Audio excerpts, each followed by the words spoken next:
ప్రపంచంలో క్యాన్సర్ పెను సవాల్గా మారిందని మంత్రి సత్యకుమార్ అన్నారు. ఏపీలో 9% మరణాలు క్యాన్సర్ కారణంగానే జరుగుతున్నాయని తెలిపారు. సరైన చికిత్స అందక పేషెంట్లు చనిపోతున్నారన్నారు.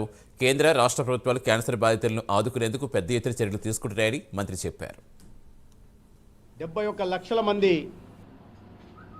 ఈ క్యాన్సర్ పరీక్షలు నిర్వహించుకుంటే దాంట్లో 66,000 మంది అనుమానితులుగా తేలారు.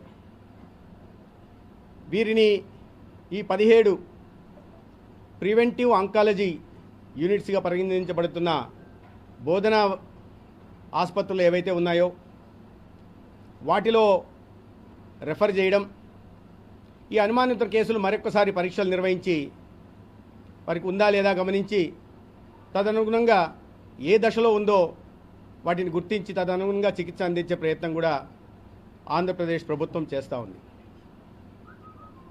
దీనికోసం ప్రత్యేకంగా ఆసుపత్రుల్లో రద్దీ సమయంలో ఈ అనుమానిత రోగులు ఎవరైతే ఉన్నారో ఇబ్బంది ఉండకూడదు కాబట్టి ప్రతి మంగళవారం గురువారం ఒక గ్రీన్ ఛానల్ని ఏర్పాటు చేయడం, ప్రత్యేక ఓపీడీ సేవలను అందించడం, ప్రత్యేక ఓపీడీ వార్డును కూడా బ్రాండింగ్ 222 పేరుతో బ్రాండింగ్ చేసి వైద్య సేవలు, పరీక్షలు తదనుగుణంగా చికిత్సా సేవలు అందించే ప్రయత్నం రాష్ట్ర ప్రభుత్వం చేస్తూ ఉంది.